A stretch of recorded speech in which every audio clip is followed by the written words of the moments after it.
اعوذ باللہ من الشیطان اللعین الرجیم بسم اللہ الرحمن الرحیم الحمد للہ وکفی وسلام علی عبادہ الذین اصطفی اللہم صل علی محمد وآل محمد۔ آج ایک ایسے موضوع پر گفتگو کا آغاز ہو رہا ہے جو اتنا کثیر الجہت ہے، ہر شخص کے اعتبار سے اتنا الگ الگ اس موضوع پر بولنے کا مواد موجود ہے کہ اس کو ایک یا دو نشستوں کے اندر سنبھالنا بہت مشکل ہے، اور تقریباً کوئی شخص ایسا نہیں ہے کہ جو اس غصے اور غضب کی ایک اخلاقی برائی جو جب حد سے تجاوز ہو جاتی ہے اس میں مبتلا نہ ہو۔ تو دیکھیے، اس کے متعلق کہا جاتا ہے غصے کے متعلق کہ یہ ایک ایسی کیفیت ہے کہ جو تنہا آتا ہے لیکن اپنے ساتھ جاتے جاتے عقل کو ساتھ لے جاتا ہے، اخلاق کو ساتھ لے جاتا ہے، شخصیت کی سب خوبصورتی کو ساتھ لے جاتا ہے۔ یعنی غصہ کیا ہے؟ علماء نے اور جو دانشور ہیں انہوں نے بہت اچھی اس سلسلے میں بات کہی ہے کہ دوسروں کی غلطی کی سزا خود کو دینا یہ غصہ کہلاتا ہے۔ یعنی غصہ آپ کو کسی دوسرے کی بات پر آتا ہے لیکن اس کی سب سے پہلی سزا آپ خود کو دیتے ہیں۔ جب بھی کہا جاتا ہے غصہ ماچس کی تیلی کی طرح سے ہے جو دوسروں کو جلانے سے پہلے خود جل جاتی، اور یہ بات بھی کہی جاتی ہے غصے کے متعلق کہ بندہ یا کوئی شخص اتنا غصہ نہیں کھاتا ہے جتنا غصہ اس کو کھا جاتا ہے۔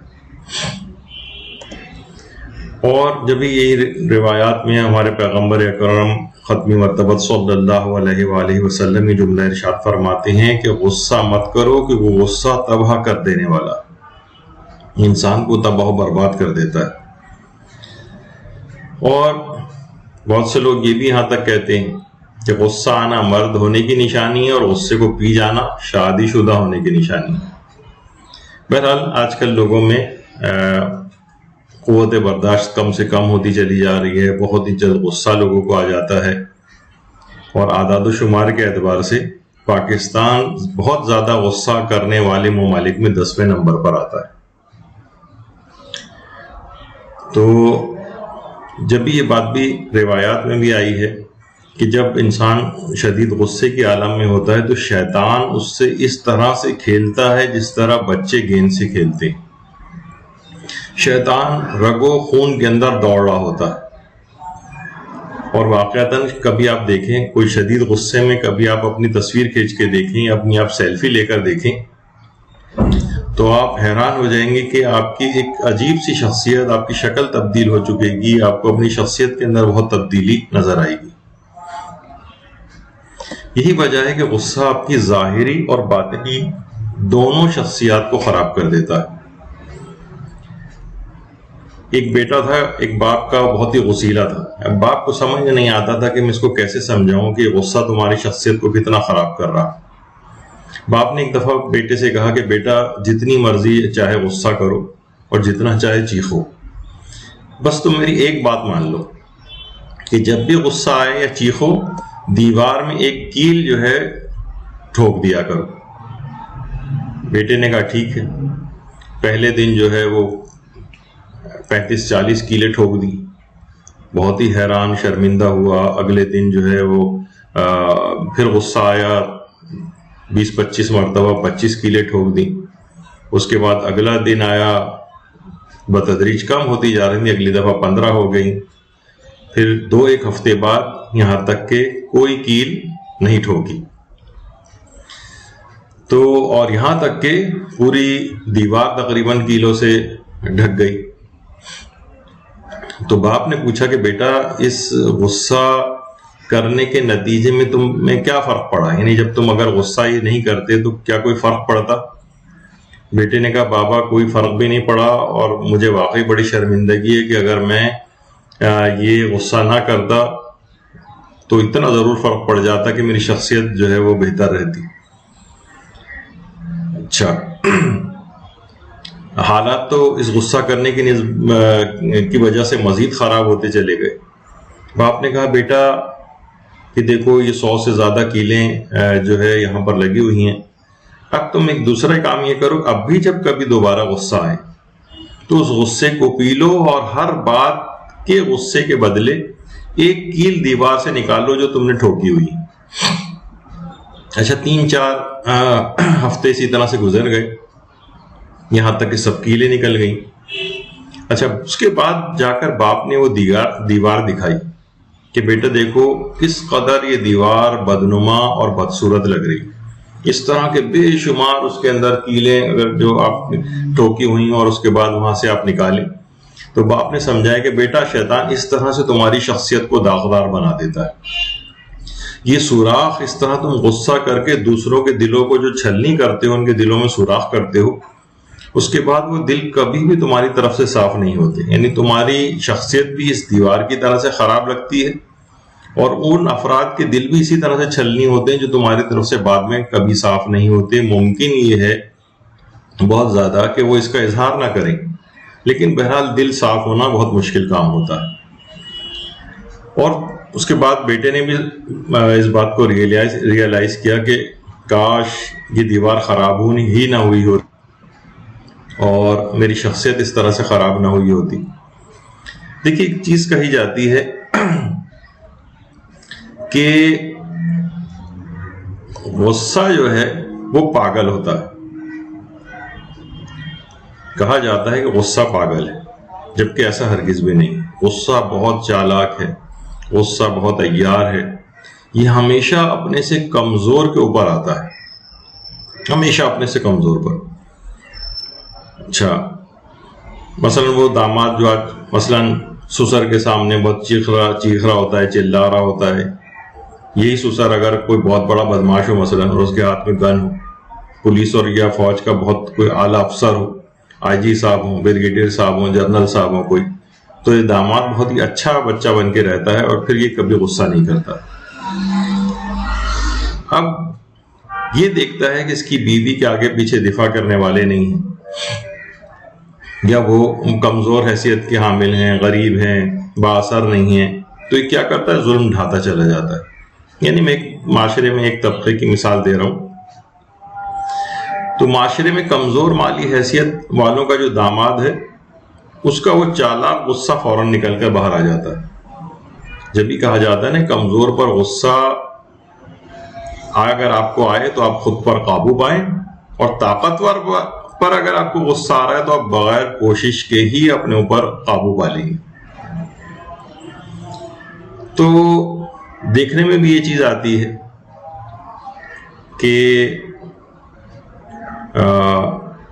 بچوں پہ بھی ایسے افراد جو ہے بہت زیادہ غصہ کرتے ہیں، چیختے چلاتے ہیں، اور عام طور پر گھروں کے اندر جو بہت زیادہ غصہ کرتے ہوئے افراد نظر آتے ہیں، ان کی شخصیت کا ایک پہلو آپ اور دیکھیں گے کہ یہ باہر والوں کے لیے بڑے خوش اخلاق ہوتے ہیں، باہر والوں کے سامنے کافی میاؤں میاؤں کر رہے ہوتے ہیں۔ تو یہی وجہ ہے کہ یہ غصہ پاگل نہیں ہے، یہ غصہ بڑا عاقل ہے، یہ ہمیشہ اپنے سے کمزور پر آتا ہے، اور البتہ یہ ضرور ہے کہ انسان کے غصے میں اس کی عقل متاثر ہو جاتی ہے۔ یہی وجہ ہے کہ ہمارے حضرت امیر المومنین علیہ الصلوۃ والسلام یہ جملہ ارشاد فرماتے ہیں کہ غصے سے بچو کیونکہ اس کی ابتدا جنون سے ہوتی ہے اور انتہا جو ہے پشیمانی اور ندامت پہ ہوتی ہے، اس سے بچو ہمیشہ۔ اور یہی وجہ ہے کہ ہمارے پیغمبر اکرم ختمی مرتبہ صلی اللہ علیہ وآلہ وسلم یہ جملہ ارشاد فرماتے ہیں کہ غصہ ایمان کو اس طرح سے فاسد کر دیتا ہے جس طریقے سے سرکہ شہد کو فاسد کر دیتا ہے۔ اور بعض جگہوں کے اوپر تو یہ بات بھی آئی ہے کہ جس طرح ایلوا جو ہے وہ جو خاص قسم کا ایک انتہائی زہریلا پودا ہے، تو اس کو اگر آپ کسی شہد وغیرہ کے اندر بھی ڈال دیں تو اس کے اوپر بھی اس کی کڑواہٹ شہد کے اوپر بھی غالب آ جاتی ہے۔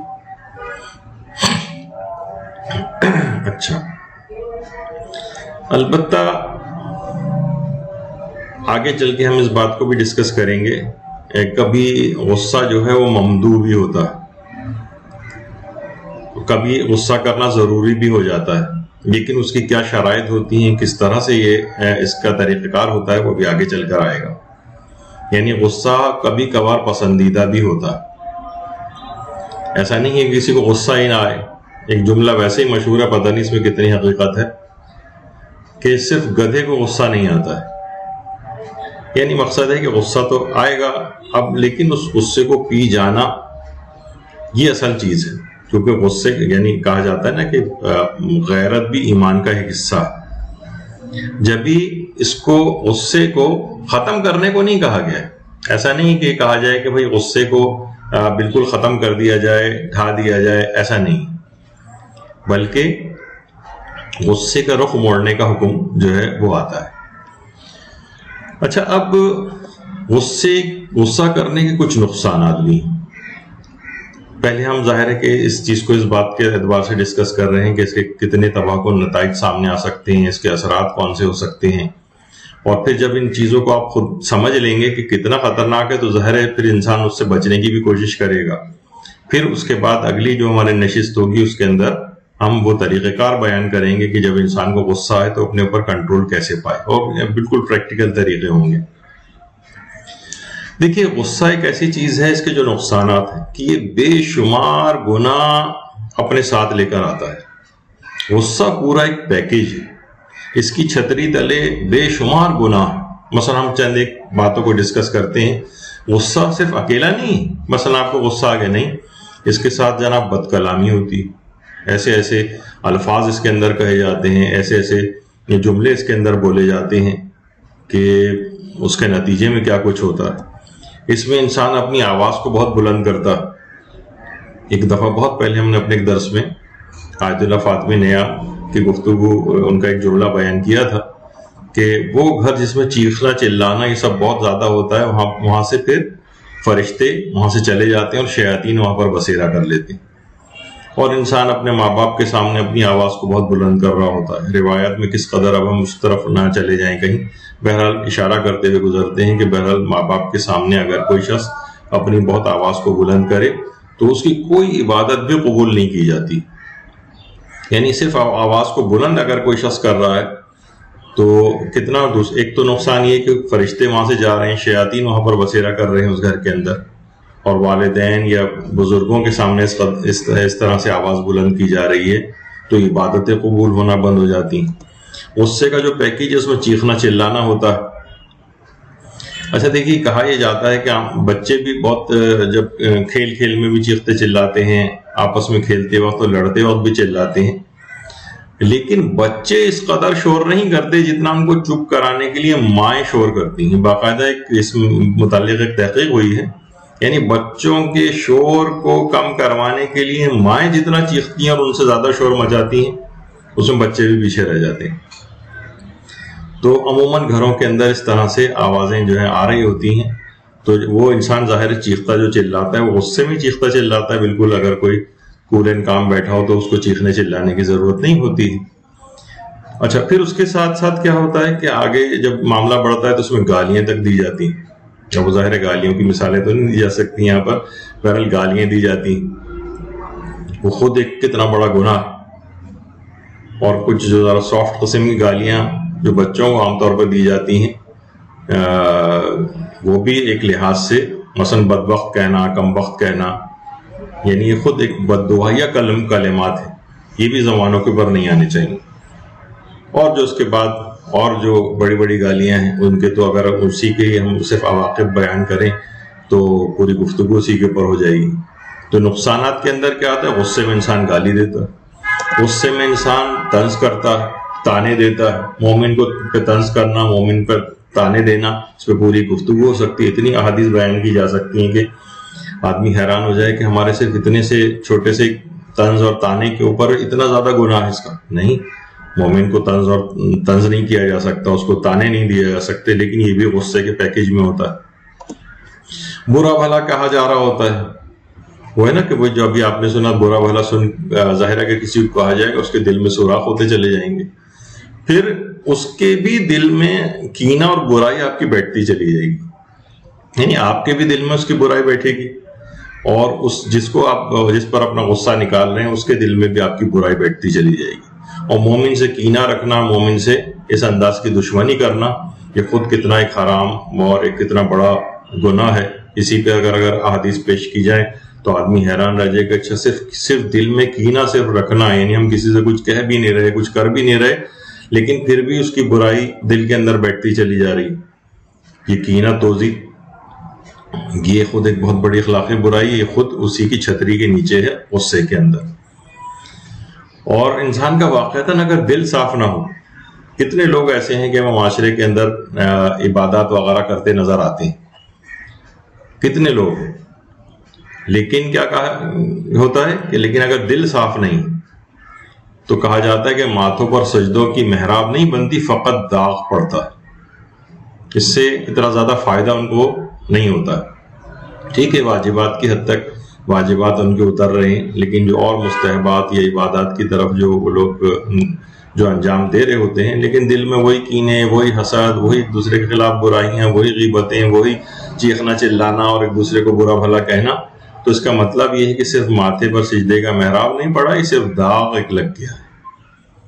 اچھا، اسی کی چھتری کے نیچے سوء ظن بھی آتا ہے. سوء ظن، بدگمانیاں اس کے نیچے پلتی، جس پر بھی آپ غصہ کرتے ہیں وہ آپ سے ہمیشہ کے لیے بد ظن ہو جاتا ہے. اسی طریقے سے غصہ کا ایک نتیجہ قطع رحمی کی صورت میں نکلتا. قطع رحمی، رشتہ داروں سے تعلقات قطع ہو جاتے ہیں، غصے میں لڑائی جھگڑے ہوتے ہیں، تعلقات ہمیشہ کے لیے کٹ جاتے ہیں. اور خود اس قطع رحمی کا کتنا اس قدر نقصان ہے کہ عمریں کم ہو جاتی ہیں، انسان مصیبتوں اور بلاؤں کے اندر گرفتار ہو جاتا ہے. اور روایات کے اندر بھی یہ بات آئی ہے کہ نسلیں منقطع ہو جاتی، وہ تنقل لان الرحم، نسلیں منقطع ہو جاتی. تو قطع رحمی کے کس قدر نقصانات ہیں، وہ بھی اسی غصے کے اندر آتی ہے چیز. اچھا، غصے کے نتیجے میں پھر کیا ہوتا ہے؟ جب غصہ زیادہ بڑھتا ہے تو کبھی کبھار ہاتھا پائی ہو جاتی، مار پیٹ کی نوبت آتی. اور ایک چیز کبھی ہم نے معاشرے کے اندر دیکھی نہیں کہ اگر مار پیٹ ہو بھی جائے تو کیا ہوتا ہے کہ کبھی دیت دینا پڑتی ہے، کبھی زمان دینا پڑتا ہے. جسمانی نقصان کیا ہے تو دیت دینا پڑے گی، مثلا کوئی چیز جسم کو اس نے اس طرح سے کیا کہ خون نکل آیا، جسم کا کوئی چیز چھل گئی، چہرے کے اوپر اگر ایسا کیا ہے، تھپڑ وغیرہ مارا ہے اور وہ سرخ ہو گیا ہے تو الگ قسم کی دیت ہے. جسم کے اور دیگر حصوں کے اوپر اگر اس طرح سے کوئی نشان پڑا ہے تو اس کی دیت الگ ہے. خون نکل آیا تو الگ ہے، ہڈی وڈی ٹوٹ گئی تو الگ ہے. بہت اس کی ایک الگ تفصیل ہے جو آج تک معاشرے میں دیکھا نہیں جاتا ہے کہ بس لوگ بہت ہوا تو معمولی سی ایک دوسرے سے بس ایکسکیوز وغیرہ کر لیتے ہیں، لیکن دیت دیتے نہیں نظر آتے ہیں، نہ اس کے اوپر کسی کو اس کا خیال ہوتا ہے. اچھا، اور جو کوئی اگر مالی نقصان کیا ہے، مثلا غصے میں کوئی چیز توڑ دی ہے کسی کی، اب اس کا زیمان دینا پڑتا ہے. یعنی دیت جسمانی نقصان کے بدلے ہوتی ہے، زیمان مالی نقصان کے بدلے ہوتا ہے. تو دیت اور زیمان یہ بھی چیز ہوتی ہے، اور یہ نہیں انسان دے تو یہ مقروض رہے گا تاکہ اگر مر گیا تو اس کے مال سے نکال کر میراث بعد میں تقسیم ہوگی، پہلے یہ سب چیزیں نکال کر دی جائیں گی. یہ بھی کسی کو آج تک ہم نے ادا کرتے نہیں دیکھا ہے. اسی طرح مثلا غیبتیں، تہمتیں، الزامات کا ایک چیپٹر کھل جاتا ہے.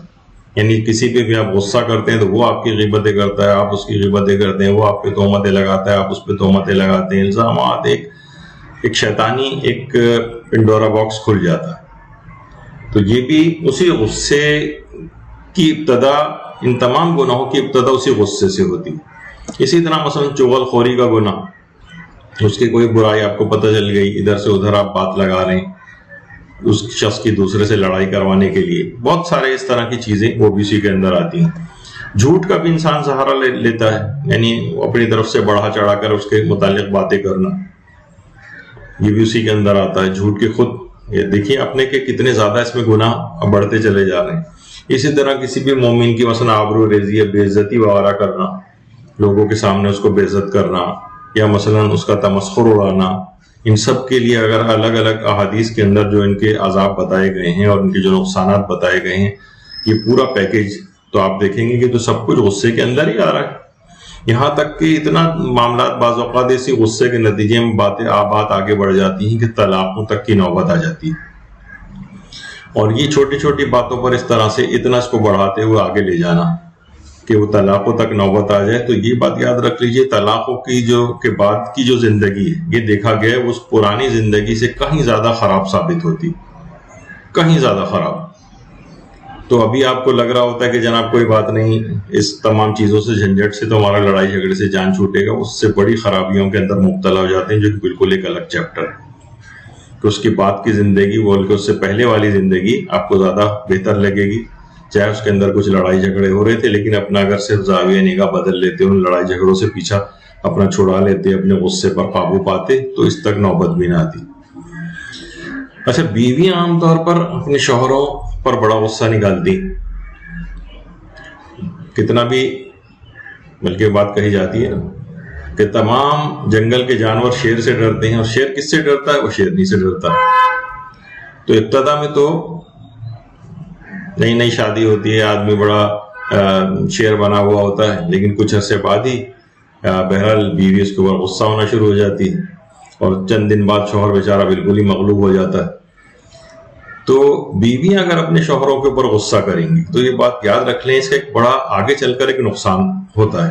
عام طور پر گھروں میں دیکھنے میں آتا ہے کہ بیویاں شوہروں پر چیخ رہی ہیں، چلا رہی ہیں، شوہر کے اوپر غصہ کر رہی ہیں، وہ بیچارہ اسی شیر کی طرح سے گردن جھکا کے کھڑا ہوتا ہے یا برداشت کر رہا ہوتا ہے. بعض سے گھروں میں الٹا بھی ہوتا ہے معاملہ، لیکن چلیں ابھی بیویوں کی بات کرتے ہیں. کہ دیکھیے، بیویاں جو اپنے شوہروں پر اس طرح سے اولاد کے سامنے غصہ کر رہی ہوتی، تو اس کا نتیجہ کیا ہوتا ہے کہ اولاد پر باپ کا اثر اور رعب و دبدبہ کم ہو جاتا ہے، کم ہونے لگتا ہے. اچھا، ماں کی چند دن کی چودراہٹ کچھ عرصے بعد ختم ہو جاتی ہے. جیسے جیسے بچے جوان ہوتے جاتے ہیں، وہ ماں کے رعب کے اثر سے نکلتے چلے جاتے ہیں. باپ کا رعب اتنی جلدی ختم نہیں ہوتا، یعنی باپ اگر رعب داب ہے تو اولاد کے جوان ہونے کے بعد بھی اس کا رعب باقی رہتا ہے. لیکن یہ کیا ہے کہ اپنے شوہر پر اس طرح سے چیخ چلا کر اولاد کی نگاہ میں باپ کا رعب و دبدبہ تو اس ماں نے پہلے ختم کر دی. اب اولاد ایک آزاد ہو جاتی ہے، باپ کے اثر سے بھی نکل گئی، ماں کے اثر سے بھی جوان ہونے کے بعد نکل گئی. اب کیا ہوتا ہے کہ کف افسوس میں ہاتھ ملتے رہ جاتے ہیں. تو وہ مائیں جو باپ کا رعب ان کی اولادوں پر کم کرتی ہیں، وہ اولادیں زیادہ جلدی خراب ہو جاتی ہیں. تو خود غصہ کرنے والے کا اپنا بھی وقار اور رعب و دبدبہ بھی متاثر ہوتا ہے. یعنی آپ بہت زیادہ جب آپ غصہ کریں گے، بار بار اولاد کے اوپر غصہ کریں گے تو کیا ہوگا کہ بچہ بھی اگر ہے یا جوان بھی اگر ہے تو وہ پلٹ کے آپ کو جواب دینے لگے گا، اور 2 3 4 دفعہ وہ دیکھے گا تو آپ کے بھی غصہ کرنے پہ وہ بھی جواباً آپ پر غصہ کرے گا. تو نتیجہ کیا ہوگا کہ خود آپ کا اپنا وقار اور رعب و دبدبہ متاثر ہوگا. یہ ایک بہت اہم بات ہے کہ آپ کے ہاتھوں اپنی ہی عزت جو ہے وہ داغدار ہونے لگتی ہے اور خراب ہونے لگتی ہے. اور صرف بچے نہیں بلکہ آپ کے ماتحت بھی، وہ بھی ایک دن آپ سے کے ساتھ زبان چلانے لگتے ہیں. یعنی اگر آپ ان کے اوپر بار بار غصہ کرتے رہیں، وہ بار بار غصہ کرتے رہیں، تو پلٹ کے وہ بھی آپ کو جواب دینے لگیں. جب آپ کا ماتحت بھی آپ کو اس طرح سے جواب دینے لگے گا تو آپ کی اپنی عزت خراب ہوگی.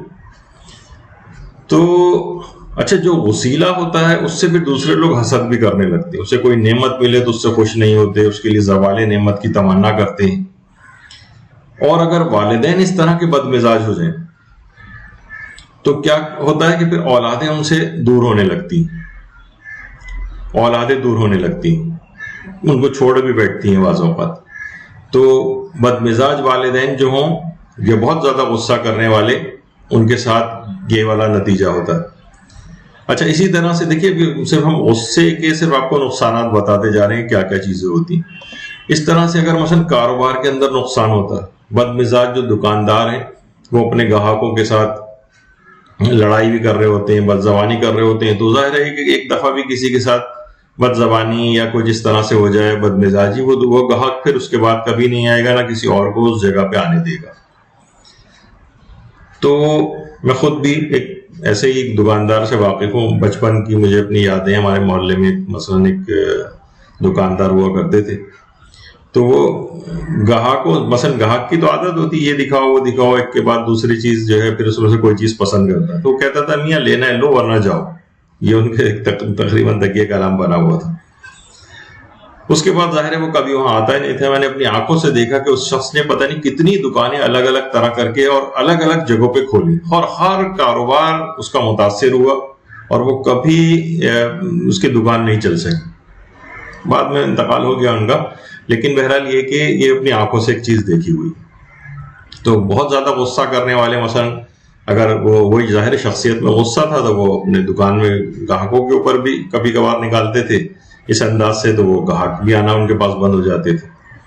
اچھا اسی طریقے سے مثلا مالکان ہیں، مثلا ادارے چلا رہے ہیں اور کمپنیز چلا رہے ہیں، اپنا کوئی کاروبار چلا رہے ہیں، وہ اگر بد مزاج ہو تو ان کے ساتھ کیا ہوتا ہے، وہ بار بار غصہ کر رہے ہیں تو ان کے اچھے کارندے، اچھے کارکنان، اچھے جو امپلائیز ہیں ان سے وہ محروم ہو جاتے ہیں، کیونکہ وہ چھوڑ کے جانے لگتے ہیں. ظاہر ہے ایک آدمی کب تک وہ چیز برداشت کرے گا، وہ ایک دفعہ پھٹ پڑتا ہے ان کے اوپر، اور ظاہر ہے اس کا نتیجہ یہ ہوتا ہے کہ وہ اس بیچارے کو بھی وہاں سے نکالا جاتا ہے. تو کیا ہوتا ہے کہ اس کے نتیجے میں یعنی وہ مالک جو ہے ایک اچھے کارکن اور اچھے کارندے سے ہاتھ کو دھو بیٹھتا ہے. تو اپنے غصے کو کنٹرول انسان کرے اور دیکھے کہ اس میں اس کا کتنا جو نقصان ہو رہا ہے. اچھا اس کے نتیجے میں پھر کبھی کبھار کیا ہوتا ہے کہ جناب معاملہ کبھی آگے بڑھتا ہے، لڑائی مار کوٹائی تک بھی نوبت آ جاتی ہے، اور کبھی کبھی اس قدر آگے بڑھ جاتا ہے معاملہ کہ معاشرے میں جتنے بھی آپ کو قتل وغیرہ نظر آتے ہیں وہ سب غصے ہی کے نتیجے میں ہوتے ہیں. یعنی ایسا تو نہیں کہ کوئی بالکل کول اینڈ کام بیٹھا ہوا ہے اور جناب وہ کسی کو اٹھائے اور پستول یا خنجر نکال کے قتل کر دیں، ایسا تو نہیں ہوتا ہے. ہمیشہ پہلے غصہ آتا ہے شدید، پھر اس کے بعد ہوتا ہے. اچھا اس کے مقابلے میں بہت سارے افراد ایسے ہیں جو غصیلے ہیں، وہ جو امپلائی ہوتے ہیں یعنی ملازم ہوتے ہیں کسی جگہ، ان کے ساتھ کیا ہوتا ہے اپنے غصے کی وجہ سے وہ بار بار نکالے جا رہے ہوتے ہیں. یعنی وہ غصہ کر رہے ہیں، لوگوں پر غصہ کر رہے ہیں، اپنے مالک کے ساتھ ہی بد زبانی کرنے لگتے ہیں، تو نتیجتاً یہ وہ بھی وہاں سے نکالے جاتے ہیں. اچھا اس سے کیا ہوتا ہے کہ ان کا اپنا خاندان متاثر ہوتا ہے، معاشی پریشانیوں کا شکار ہو جاتا ہے. اور تو بہرحال یہ سب چیزیں بڑے نقصان کا باعث بنتی ہیں. آپ نے دیکھا کہ صرف ایک غصے کے پیکج تلے کتنی ساری چیزیں وہ سب اس کے اندر شامل ہو جاتی ہیں، نقصان در نقصان نظر آتا ہے. اچھا یہ تو تھے ویسے نقصانات. اچھا کچھ نقصانات جسمانی بھی ہوتے ہیں، یعنی خود غصہ کرنے والے ان کے اوپر جسمانی نقصانات ہوتے ہیں، اور جن پر وہ اپنا غصہ نکال رہے ہوتے ہیں ان کے اوپر بھی جسمانی نقصانات ہوتے ہیں. بہت سی اس میں تحقیقات ہوئی ہیں اور کہا جاتا ہے کہ 1 منٹ کا غصہ 4 سے 5 منٹ تک آپ کی قوت مدافعت یا امیون سسٹم کو بہت کمزور کر دیتا ہے. 1 منٹ کا غصہ 4 سے 5 منٹ تک، اور بہت سے لوگوں کے غصے کے دورانیے بہت طویل ہوتے ہیں، تو آپ سوچیں گے امیون سسٹم ان کا کتنا کمزور ہو جائے گا. اچھا جیسے ہی آپ کو غصہ آتا ہے آپ کے جسم سے کچھ ہارمونز بھی ریلیز ہوتے ہیں. مثلا ایڈرینلین ایک ہارمون ہے، کورٹیسول ایک ہارمون ہے، نور ایڈرینلین ایک ہارمون ہے. لیکن ان سے ہوتا کیا ہے پھر؟ مثلا بلڈ پریشر جو ہے وہ آپ خود دیکھتے ہیں، جب آپ کو غصہ آتا ہے آپ اپنا بلڈ پریشر اسی وقت چیک کریں، آپ کا بلڈ پریشر بڑھا ہوا ہوگا. دل آپ کا زور زور سے دھڑک رہا ہوتا ہے، ٹیکی کارڈیا، جس آپ کے دل کو بڑا ایفرٹ کرنی پڑ رہی ہوتی ہے. سانس آپ کا بہت تیزی سے آنے جانے لگتا ہے، آپ کو پسینہ آنے لگتا ہے، ہاٹ فلشز ہونے لگتے ہیں. آپ اسی وقت اپنے منہ پہ ہاتھ لگا کے دیکھیں، آپ کا منہ گرم آپ کو محسوس ہوگا، آپ کے ہاتھ کانپنے لگیں گے. اور جتنی جلدی بار بار آپ کو غصہ آئے گا اتنا ہی آپ کے جسم سے سٹریس ہارمونز، یہ جو 3 ہارمون کے میں نے اس سے پہلے نام لیے تھے، ایڈرینلین، نور ایڈرینلین اور کورٹیسول، یہ تینوں ہارمون اسٹریس ہارمونز کہلاتے ہیں. یہ اسٹریس کی صورت میں ان کے جسم سے یہ بار بار اگر نکلتے ہیں تو اس جسم کو نقصانات بھی پہنچاتے ہیں. اور بار بار نکلنے سے کیا ہوتا ہے، ان کی قوت مدافعت کم ہوتی چلی جاتی ہے انسان کی. آپ نے دیکھا تھا 1 منٹ کا صرف 4 سے 5 منٹ تک آپ کی قوت مدافعت کم ہوتی ہے فقط 1 منٹ کے غصے سے. اور بار بار اگر کسی کو اس طرح سے غصہ آ رہا ہو تو اس کی قوت مدافعت کم ہوتی چلی جاتی ہے. اب اسے انفیکشنز کے لگنے کے بھی امکانات ہوں گے، اس کو بخار بھی ہوگا، اور آج کل جو کووڈ وغیرہ کا جو جرثومہ آپ کے سب کو پریشان کیے ہوئے ہے وہ بھی اس میں جو ہے اپنے کارنامے دکھائے گا. تو اس سے بھی اپنے آپ کو بچانا ہے. اچھا اب جتنا آپ کا اسٹریس بڑھے گا، یعنی اس سے پہلے ابھی تک کیا بات ہوئی کہ آپ کی قوت مدافعت کم ہوگی تو آپ پہ جراثیم حملہ کریں گے، جیسے کووڈ اور اس طرح کی اور چیزیں. لیکن جتنا سٹریس بڑھے گا وہ آپ کے اپنے دل کے لیے بھی نقصان دہ، دل کے لیے نقصان دہ. ایسا زور زور سے دل دھڑکتا جا رہا ہے آپ کا، غصے کی وجہ سے آپ کے اسٹمک پہ اثر پڑتا ہے، آپ کو ایسیڈیٹی، بہت سے لوگوں آپ خود غور کریں ان کو ایسیڈیٹی ہونے لگتی. اچھا بار بار اگر ایسیڈیٹی ہو تو آپ کی اسٹمک کی پرابلمس، پیٹ کی اور پرابلمس آپ کے ساتھ جو ہے وہ شروع ہو جاتی. تو اس اسٹریس سے، جب یہ اسٹریسفل جو لائف اسٹائل ہے وہ بھی پیپٹک السر، جو معدے کے السر وغیرہ کا کاز جو ہے وہ ہوتا ہے. اسی طرح سے مثلاً بہت زیادہ لوگوں کو ہو جائے تو اکثر معاشرے میں دیکھنے میں بھی آتا ہے، اس وقت ہی فلموں میں نہیں ہوتا بلکہ عام طور پر زندگی میں بھی ہوتا ہے کہ اتنا زیادہ غصہ ہو کہ دل کا دورہ پڑ گیا.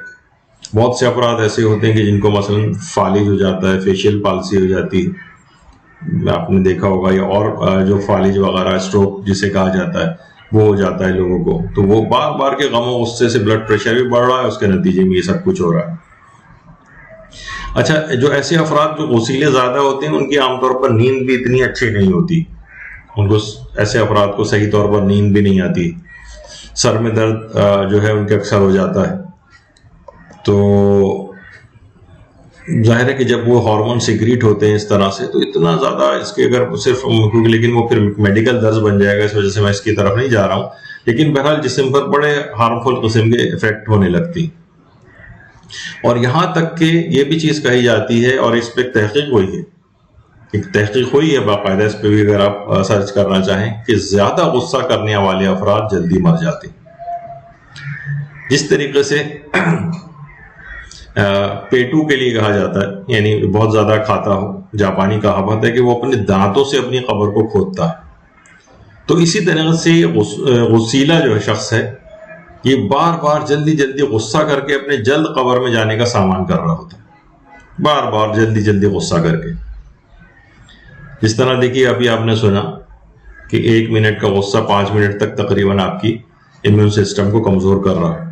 اسی طرح سے کہا جاتا ہے 1 منٹ کی ہنسی یہ 24 گھنٹے تک آپ کی قوت مدافعت کو تقویت پہنچاتی. 1 منٹ کی ہنسی، وہ تو صرف 5 منٹ تک امیون سسٹم کو، یعنی اگر انسان، بہتر ہے کہ انسان ہنسی خوشی رہے، دوسروں کو بھی ہنسی خوشی جینے دے، اس کی اپنی بھی زندگی بہتر ہوگی، دوسرے بھی اس کی وجہ سے ان کی بھی زندگی طویل ہوگی. ورنہ یہ خود بھی اپنے جب بھی جلدی جانے کا سامان کرے گا اور دوسرے کو بھی غم و غصے میں مبتلا کر کے، یہی چیزیں جب وہ ظاہر غصہ کرے گا اور دوسرے کو بھی غصہ آئے گا تو جتنے نقصانات ابھی تک آپ نے سنے وہ دوسرے کو بھی اٹھانے پڑیں گے. اچھا غصہ کرنے والے کے ساتھ ایک اور چیز بھی ہوتی ہے کہ غصہ کرنے والا اکیلا اور تنہا رہ جاتا. لوگ اس سے گھبراتے ہیں، اس کا ساتھ چھوڑ دیتے ہیں. ایک بہت بڑا نقصان یہ ہے. اور ایک اور بڑا نقصان یہ ہے کہ غصے میں کیا جانے والا ہر فیصلہ غلط ہوتا. غصے میں کی، اس کی بھی ایک وجہ بھی آگے چل کر آج یا اگلی والی نشست میں آئی. کیسا کیوں ہوتا ہے، فیصلے غلط کیوں کرتا ہے؟ یعنی کہا جاتا ہے کہ غصہ قابل ترین اور ذہین ترین جو شخص ہوتا ہے اس کو بھی سیکنڈز میں بیوقوف بنا دیتا ہے. اور غصہ آپ کی جو بھی آپ کی صفت، ہر شخص کے اندر صفت حلم پائی جاتی ہے، صفت تواضع پائی جاتی ہے، صفات نیک ہوتی. غصہ آپ کی ان تمام صفات کو منٹوں کے اندر ضائع کر دیتا ہے. اس وقت آپ ان صفات کے حامل نہیں رہتے، غصے نے آ کے اس کو تباہ برباد کر دی. اچھا یہ غصہ جو ہے یہ آپ کے خاندانی روابط کو تلخ بنا دیتا. خاندانی آپس میں خاندانی روابط تلخ ہو جاتے ہیں. خاندان سے انسان کو کتنا زیادہ ایک دوسرے سے سہارا ہوتا ہے اگر ان کے روابط مضبوط ہوں، ایک دوسرے سے کتنی مدد ملتی ہے. اور لڑائی جھگڑے تلخیاں اختیار کر کے، قطع تعلق کر کے انسان اپنے ان تمام فائدوں سے اپنے آپ کو کھو دیتا ہے، ان کو اپنا دشمن بنا لیتا ہے، اپنا مخالف بنا لیتا ہے. وہ جو آپ کے بالوں پر تھے، روایت میں یہ آیا کہ جو آپ کو مضبوط بناتے تھے انہی کو آپ نے اپنی مضبوطی اور طاقت کو کھو دیا. کیوں؟ لوگ قبائل کے اندر رہا کرتے تھے، قبیلوں سے ایک طاقت ہوتی تھی قبائلی سسٹم میں پہلے زمانے میں. بلکہ عرب معاشرے کے اندر تو قبیلے کے ساتھ نہ رہنا گویا اپنے آپ کو قتل کروا دینا تھا. یعنی جو کسی قبیلے کے انڈر کے اندر نہیں رہتا تھا تو بالکل ایک ایسی ایک عام آدمی ہوتا، اسے کوئی بھی قتل کر سکتا تھا، اس کا کوئی مال لوٹ سکتا تھا. تو لیکن خاندانی روابط اگر ہوتے ہیں اور اس طرح سے انسان اپنے آپ کو مضبوط کرتا ہے تو اس کی اہم موقعوں کے اوپر اس کو مدد ملتی. خاندانی روابط یہ غصہ آپ کے خراب کروا دیتا. معاشرے کے اندر کتنے جوان ہیں ہمیں دیکھتے ہیں کہ اینگری ینگ مین بنے گھوم رہے ہیں, بات بات پر غصہ آ رہا ہے, بات بات پر غصے سے پھٹے جا رہے ہیں. یہ کیا ہوتا ہے؟ یہ نقصان پہنچانے والی چیزیں. یہ بھی کہا جاتا ہے کہ غصے کا ایک بہت بڑا نقصان یہ ہے کہ غصہ کے وقت دماغ کام کرنا بند کر دیتا ہے لیکن زبان غلط کام کرنا شروع کر دیتی ہے. یعنی وہ زبان اپنی تمام آفات کے ساتھ ایک انگڑائیاں لے کر بیدار ہوتی اور اپنے شخصانے اپنی تمام آفات لے کر اور وہ حملہ آور ہو جاتی ہے جو اس سے پہلے آپ نے سنی. غصے و غضب میں انسان اپنی حدود سے تجاوز کر جاتا ہے. دیکھیے یہ تو صرف پروردگار عالم کی ذات گرامی ہے جو حالت غضب میں بھی عدالت کو ہاتھ سے نہیں چھوڑتی. یعنی البتہ کیفیات اس پر غلبہ ہی نہیں پا سکتی, وہ پروردگار عالم کی ذات ہے. شیطان نے بھی علماء فرماتے ہیں جب بھی عین حالت غضب الہی کی وقت ایک درخواست کی تھی جو قبول کر لی گئی تھی, وقت معلوم کی مہلت دی گئی تھی. ورنہ کسی بھی موقع پر مثلا آپ کو پتہ ہے کوئی شخص آپ کے اوپر بہت غصہ ہو رہا ہے تو آپ اس سے کبھی کوئی فرمائش کر کے دیکھیں, کبھی کوئی فرمائش پوری کرے گا آپ کی, بلکہ آپ کی جائز بات کو بھی نہیں مانے گا. لیکن پروردگار عالم پہ وہ کیفیات غالب نہیں ہوتی, وہ اپنی حدود سے تجاوز بھی نہیں کرتا ہے, وہ خالق دو عالم ہے. تو اس نے عین حالت غضب میں بھی جب شیطان کو راندہ جا رہا تھا اس وقت بھی اس کی درخواست وقت معلوم تک کی مہلت کی قبول کر لی گئی تھی. اور روایات میں یہ بات بھی آئی ہے کہ دیکھیے گھر میں غصہ کرنا گویا اس کو ویران کر دینا. ممکن ہے بہت سے گناہ ایسے ہیں دیکھیے کرنے والے ممکن ہے, اور میں ان گناہوں کی خدا نخواستہ تائید نہیں کر رہا ہوں, بہت بڑے بڑے گناہ ہیں ابھی, لیکن مثلا ہو سکتا ہے کسی گھر میں رہنے والے افراد اس قدر ایسے گناہ گار مثلا بے حجابی ہوں وہاں پر, مثلا رشوت خور ہوں مرد وہاں کے, لیکن سب اگر ایک دوسرے کا خیال رکھ رہے ہیں, ایک دوسرے کی عزت کر رہے ہیں تو وہ گھر قائم رہے گا. لیکن اگر کوئی نماز و روزہ بھی کر رہا ہو لیکن غیظ و غضب کا بھی مظاہرہ کر رہا ہو, وہ گھر کی ویرانی کا باعث بن جائے, اس وقت وہ نماز و روزہ بھی کام نہیں آئے گا. تو اس طرح کی چیزیں کچھ ایسی ہیں جس میں بہت اپنے آپ کو دیکھنا پڑتا ہے انسان کو کہ اس کے کتنے اثرات ہیں. ایک ہی کہا جاتا ہے نا کہ غصے کا مادہ جو ہے وہ آگ سے, شیطان کی خلقت بھی آگ ہی سے ہوئی. اور جب بھی پیغمبر اکرم ختم مرتبہ صلی اللہ علیہ وآلہ وسلم ارشاد فرماتے ہیں کہ غصہ ایمان کو ایسے خراب کر دیتا ہے جیسے ایلوا شہد کو کر دیتا ہے. ایلوا ایک کوئی کڑوی دوائی, میں نے جس سے پہلے بتایا کہ ساری بھی شہد کی حلاوت و مٹھاس وہ یہ ختم کر کے رکھ دے گا. اسی طرح غصہ ایمان کی حلاوت و مٹھاس کو ختم کرتا. اب عبادات ساری بے لطف ہو جاتی ہیں, اذکار و تلاوت میں بھی وہ مزہ نہیں رہتا, لطف سارا ان کا غارت ہو جاتا ہے. تلاوت قرآن کرنے میں بھی وہ روحانیت اور وہ کیف نہیں آ پاتا ہے. نماز شب کے لیے دل راغب نہیں ہوتا ہے. بے لطف اور پھیکی عبادات, ایک بوجھ. فجر کی نماز کبھی یہ شخص شوق سے نہیں پڑھے گا, ایسے لگے گا جیسے کسی گن پوائنٹ پہ نماز پڑھوائی جا رہی. تو بڑے اس کے نقصانات ہیں, آپ کی روحانیت کے اوپر ہیں, آپ کی جسمانیت پر ہیں, آپ کے سماجی تعلقات کے اوپر ہیں. اور خوبصورت سے خوبصورت شخص بھی اگر ہے تو اس کی شکل بالکل غصے میں بگڑ جاتی. اس سے پہلے باوقار نظر آ رہا تھا, اب شکل ہی بگڑ گئی. جیسے میں نے کہا انسان سیلفی لے باقاعدہ, وہ شعر ہے نا کہ رات کو شیطان کو خواب میں دیکھا اس کی صورت جناب کی سی تھی. یعنی واقعی اگر اپنی شکل دیکھے تو اس کو شکل اپنی پسند نہیں آئے گی کہ یہ حالت غضب میں میری ایسی شکل ہو گئی. اس سے پہلے بھی ہم نے تھوڑا اس سے پہلے ذکر کیا کہ یہاں جو ہے بیٹیوں کو جب غسیلے داماد ستاتے ہیں تو مائیں تعویذ اور دعا اور عملیات پوچھتی پھرتی. ارے یہ آپ کی بہو بھی تو کسی کی بیٹی ہے, اس پر آپ جو ہے کیوں نہیں کرتی. دیکھیے ابھی تو ہم اس لحاظ سے, ورنہ بہت سی بہویں بھی خراب ہوتی ہیں, لیکن ہم ابھی ان کے حوالے سے گفتگو کر رہے ہیں. یعنی ان کے لیے بیٹی پر پڑتی ہے تو تعویذ یاد آ جاتے ہیں. بہو پر بیٹا ظلم کر رہا ہوتا ہے تو کہتی ہیں ٹھیک ہی تو کر رہا ہے. بہو سے غلطی ہو جائے تو وہی سلوک آپ اس کے لیے پسند کریں جو اپنی بیٹی کے لیے پسند کرتی. بیٹی کھانے میں نمک تیز کر دے تو داماد سے بھی یہی آپ کو خواہش آپ کی ہوتی ہے نا کہ اسے وہ معاف کر دے.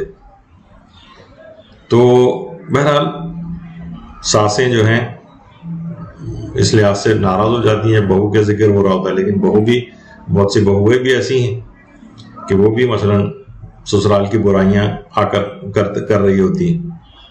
بلکہ بات بھی کہی جاتی ہے کہ ساس کی اور سسرال کی برائیوں کی رپورٹنگ اس طرح سے کر دی اس طرح جیو اور ARY کی رپورٹنگ ہوتی، اور میکے کی رپورٹنگ کے وقت وہ PTV بن جاتی. تو بہرحال یہ معاشرے کے اندر نظر آ رہا ہوتا ہے. جس طرح کورونا کے متعلق بات کہی جاتی ہے کہ کورونا فقط ددیال والوں سے پھیلتا ہے، ننیال والوں سے نہیں پھیلتا ہے. تو یہ سب چیزیں دیکھیے اس طرح سے ہیں. اچھا دیکھیے غصہ جو ہے اس کی ابھی تو آپ نے نقصانات کتنے سنے، غصے کی کچھ وجوہات بھی. جب تک وجوہات کو آپ دور نہیں کریں گے تب تک مسئلہ حل نہیں ہوگا، کیونکہ ہم اگلا درس اس موضوع کے اوپر لے کر جائیں گے کہ غصے کے اوپر قابو کیسے پائیں، اس کا رخ کیسے تبدیل کریں، اور پریکٹیکل چیزیں ہوں گی، کوئی ایسی فلسفیانہ ٹائپ کی چیزیں نہیں ہوں گی. تو غصے کی وجوہات کیا ہیں؟ دیکھیے پہلی وجہ تو یہ ہے بیجا توقعات. یہ بہت بڑا ایک، اگر جب بھی آپ اپنے غصے کی وجوہات کا بالکل دیانتداری سے ٹھنڈے دماغ کے ساتھ جائزہ لیں تو یہ بات کہی جاتی ہے کہ غصہ جو افراد کرتے بھی ہیں نا تو وہ دیکھیں گے 80 سے لے کر 90% جتنا بھی آپ نے غصہ کیا ہوگا اس کی کوئی عقلی بنیاد نہیں ہوتی. مثلا مثال دیتا ہوں کہ کسی بچے سے کوئی ٹوٹ جائے آپ کو فوراً غصہ آ جاتا ہے، اس قدر غصہ، چیخنا چلانا بچے کے اوپر. تربیت اولاد میں بھی ہم نے ایک بات کہی تھی کہ ہم اس طرح سے چیخ چلا کے ممکن ہے کچھ چیزیں بچا لیں لیکن بچہ ضائع کر دیں گے. تو یہ چیخنا چلانا، آپ خود سوچیں کہ کیا وہ چیز اتنی اہم تھی؟ مثلا ایک گلاس شیشے کا ٹوٹ گیا تھا جس میں آپ اتنے چیخیں چلائیں، خواتین عام طور پہ زیادہ کر رہی ہوتی. پلیٹ ٹوٹ گئی، اس کے ہاتھ سے پھسل گئی، اب آپ نے چیخنا چلانا، گالیاں بکنا اس کو یہ سب شروع کر دیا. کیا یہ کام آپ کے ہاتھ سے نہیں ہو سکتا تھا؟ کیا ماں باپ کے ہاتھ سے کبھی کوئی چیز نہیں ٹوٹی؟ تو ایک بے بنیاد غصہ ہے، ایک غیر اہم بات پر غصہ ہے. اس چیز کی کاسٹ بھی اگر آپ نکالیں 150 روپے کی، 200-400 روپے کی، وہ اتنا آپ اس سے کوئی دیوالیہ نہیں ہو جاتے کہ وہ نقصان آپ کے لیے اتنا بڑا نقصان ہے کہ اس کے لیے آپ کوئی بھی دوسرا بڑا نقصان برداشت کر لیں. تو ایک غیر اہم بات پہ غصہ ہے. ایک بیجا توقع تھی کہ اس کے ہاتھ سے کبھی کوئی چیز نہ ٹوٹے، نہیں، ہمارے ہاتھ سے کتنی دفعہ ہو جاتا ہے. مثلا یا بہت سے اور جو وجوہات ہم کریں گے جس میں وہ بیجا غصے کی مثالیں ہیں. مثلا آپ ڈرائیو کر رہے ہیں اور آگے کوئی بوڑھی خاتون بیچاری جو ہے وہ ڈرائیو کرتی ہوئی جا رہی، بہت سلو جا رہی ہیں. اب آپ ہارن دے رہے ہیں، غصے سے برا بھلا جو ہے ان کو کہہ رہے ہیں کون آ گئی ہیں بوڑھی یہاں پر. اور اب دیکھیے نا، اگر آپ اب ذرا ویسے سوچیے آپ کہ اگر آپ کے پاس بھی اپنی کوئی ایسی پرانی گاڑی ہوتی جو اس سے زیادہ تیز نہیں چل سکتی تھی اور کوئی پیچھے سے آپ کو بار بار ہارن دے رہا ہوتا یا آپ کو غصے سے برا بھلا کہہ رہا ہوتا تو خود آپ کو کیسا لگتا؟ یعنی ریئلسٹک ایک طریقے سے سوچیں آپ. یا مثلا آپ کی اپنی والدہ مثلا وہ اتنی بوڑھی اگر کوئی ہوتی ہیں اور وہ چلا رہی ہوتی ہیں، دوسرا اس کو اس طرح سے ہارن دے رہا ہوتا یا ان کو غصے کا اظہار کر رہا ہوتا تو آپ کو کیسا لگتا؟ یا آپ خود ہی اتنے بوڑھے ہوتے، آپ کو پتہ ہے بڑھاپے میں ریفلیکسز سلو ہو جاتے. اپنے آپ کو اس شخص کی جگہ پھر آپ رکھتے ہوئے دیکھیں تو پھر کیا آپ کو لگے گا کہ غصہ آپ کا بنتا ہے؟ یہ نہیں لگے گا آپ کو. اسی طرح سے مثلا کسی بھی سگنل پہ اکثر ہوتا ہے کہ لوگوں کی گاڑی بند ہو جاتی ہے. اب جو پیچھے اب جیسے سگنل کھلا وہ آگے چل ہی نہیں رہا ہے. اب کیا ہے، آپ اسے ہارن دے رہے ہیں، غصے ہو رہے ہیں، یہ کیا مصیبت آ گئی، اس کو برا بھلا کہہ رہے ہیں. اب آپ خود ایک وہی میں نے اس سے پہلے کہا کہ اس کی کوئی عقلی بنیاد نہیں. مشین ہے، خراب ہو سکتی ہے، آپ کی اپنی بھی گاڑی خراب ہو سکتی ہے. خود کو اس کی جگہ پہ رکھے دیکھیں تو آپ کو کبھی آپ کا غصہ یا تو بہت کم ہو جائے گا، ختم ہو جائے گا. آپ کے ساتھ کتنا ایسا نہیں ہوتا کہ آپ کہیں اور دیکھ رہے تھے اچانک سے کسی چیز سے گاڑی آپ کی ٹکرا جاتی. تو غصہ بنتا نہیں ہے. یعنی اپنے اوپر بھی دیکھیں، بعض اوقات تیزی سے آپ سگنل بند ہونے والا ہے اور آپ گاڑی نکالتے جا رہے ہوتے ہیں، بیچ میں سگنل بند ہو جاتا ہے تو اور گاڑی والے وہ بھی برا بھلا آپ کو کہہ رہے ہوتے ہیں. یا جب آپ کے سامنے کوئی دوسرا کر رہا ہوتا ہے تو آپ کر رہے ہوتے ہیں. جب خود سوچیں کہ آپ اپنے طور پر بھی تو یہ سب کچھ کر چکے ہیں. تو بڑی سے بڑی دیکھیے جنگوں کی ابتدا کہا جاتا ہے کہ وہ بھی ایک تھپڑ سے ہو سکتی ہے. بچوں کی معمولی سی لڑائیاں اخبارات میں آتا ہے کہ 10 افراد قتل ہو گئے. تو بہرحال یہ سب چیزیں ایسی ہیں کہ یہ سب غصے کی وجہ سے ہوتا ہے. اور ذرا سا مثلا چھوٹے بچوں کی اگر بڑے اس میں انوالو بھی نہ ہو، کہیں بچوں کی آگے چل کر ان کا وہ کرواتے چل جائے گا کہ اس میں خود مبتلا ہو جائیں اور اس کے بعد قتل و غارت گری تک نوبت آ جائے، تو ہمیشہ دیکھیں گے کہ اس کی کوئی عقلی بنیاد نہیں۔ غصے کی وجوہات میں ایک چیز کم خوابی بھی ہے، سلیپ لیسنس، کم سونا۔ ہمارے اس طرح کے لائف سٹائل بن گئے ہیں زیادہ دیر تک جاگنے کے، اور کم نیند کے ساتھ مثلاً آفس جا رہے ہیں، کاروبار پہ جا رہے ہیں، آدمی اریٹیبل ہو رہا ہے۔ اچھا، اسی طرح سے مثلاً بچے ہیں، بچے بھی دیر تک جاگ رہے ہیں، اس کے بعد صبح ان کو اٹھا کے چند گھنٹوں کی نیندی کے بعد ابھی اس کی نیند پوری نہیں ہوئی، اٹھا کے ان کو زبردستی اسکول بھیجا جا رہا ہے، وہاں پہ بھی اس کو نیند آ رہی ہے بچے کو۔ بچے کی پور اسکول پرفارمنس، یعنی ان کا وہاں پہ کارکردگی خراب ہو رہی ہوتی، آپ چیخ رہے ہیں، چلا رہے ہیں کہ اچھا نہیں پڑھ رہا ہے۔ ارے بھائی، آپ نے اس کی نیند، آپ نے اپنا لائف سٹائل ایسا کر لیا کہ بچے کو جو ہے عام طور پر 8، 9، 10 گھنٹوں کی نیندیں بھی ان کو جو ہے چاہیے ہوتی ہیں، زیادہ اور چھوٹا بچہ ہے تو بعض اوقات 12 گھنٹے کی بھی نیند چاہیے ہو سکتی ہے اس کو۔ تو کیا ہے کہ اتنی کم نیند پر اٹھا کر تو کیا ہوگا، وہ بچہ اریٹیبل ہوگا، اب وہ غصہ کرے گا۔ یعنی غصے کے جو ٹریگرنگ جو فیکٹرز ہیں ان کو مد نظر رکھنا چاہیے۔ بچہ چڑچڑا ہو رہا ہے، اس کی وجہ جو ہے وہ بد مزاجی اس طور پر نہیں، بلکہ یہ کم خوابی کی وجہ سے، سونا نہیں ٹھیک ملا ہے اس کی نیند پوری نہیں ہوئی۔ آپ خود دیکھ لیں، کبھی آپ کی نیند بہت کم ہوتی ہے تو آپ کو اگلا دن آپ کا ایک عجیب بے کیف سا گزر رہا ہوتا ہے۔ تو ایک وجہ یہ بھی ہے، یعنی بہت سے لوگوں کے جو غصے کر رہے ہوتے ہیں، آپ ان کو یہ والا ایج دے کے دیکھیں، ذرا پیچھے کی طرف جائیں تو معلوم چلے گا کہ ارے ہاں، یہ والی چیز ہمارے ساتھ بھی ہوتی تو ہمیں بھی چڑچڑاپن آ رہا ہوتا۔